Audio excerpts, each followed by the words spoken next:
Why the Prophet Muhammad couldn't have written the Quran. The Quran is a book over 600 pages long. It covers a wide range of topics and was revealed bit by bit over a period of 23 years. So if a man wrote the Quran, we already have a number of problems. If you're going to write a book like the Quran and claim it's from God, you can't make any mistakes. The book can't contradict itself, and you have to keep it consistent as you add to it over a period of 23 years and keep the message consistent.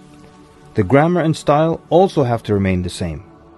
If the Quran is not from God, Muhammad would have to write it himself. That means in the middle of the Arabian desert, with no books around and being illiterate, he would have to know law, civil rights law, criminal law, family law, labor law, military law, personal injury law, real estate law, and tax law. He would have to know history. With little to no Christian presence in Mecca, he would have to know the stories and events in the lives of the prophets before him, the history of past nations, Judeo-Christian religious rulings, and he would have to know it well enough to somehow offer additional information and details not found in those books. He would have to know how to develop a nation, how to start a government, know about worship and purification, invent dietary laws, know psychology, about raising children, arbitration, distribution of wealth, finance, and business. In the area of science, he would have to know embryology, oceanography, about plate tectonics, cloud formation, UV rays, know about plants, mountains, bees, the human brain, the Big Bang, and the expansion of the universe. And in order to make the book complete, he would have to have knowledge of the future so he can write things that will happen in the years to come. He would have to be a time traveler in order to insert his name and mention in the Bible. If he's claiming that the book he wrote is from God, it must not have a single solution that doesn't work. He must also keep his emotions and personal life out of the book. The book should not reflect happy times nor sad times in his life. The writing should not become cheerful and optimistic, nor sad and gloomy as if a human wrote it. But when you read the Quran cover to cover, you can't sense when his wife died, when his daughters got married, when his grandchildren were born, when he was victorious, and when he was defeated.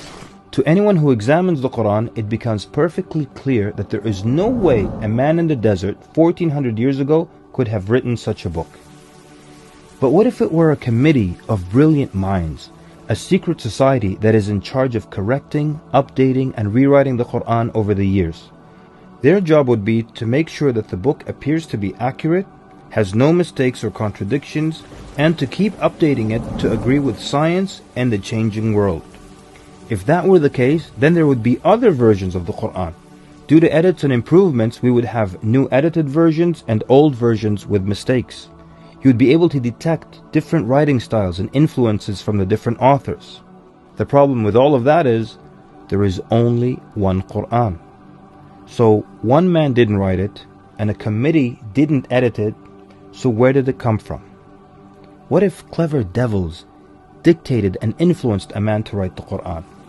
The question then would be, what kind of devil calls to good behavior, worshipping God, honoring Jesus, giving to the poor, and warns of the devil? Any way you analyze the Quran, you come to a clear conclusion. It could not have been written by a committee, a devil, nor the Prophet Muhammad. Since it's impossible for Muhammad to have written it, then that means he was truthful in that it is from God. If it is from God, that means he was a genuine prophet. And if he's a genuine prophet, then his message should be heeded and obeyed.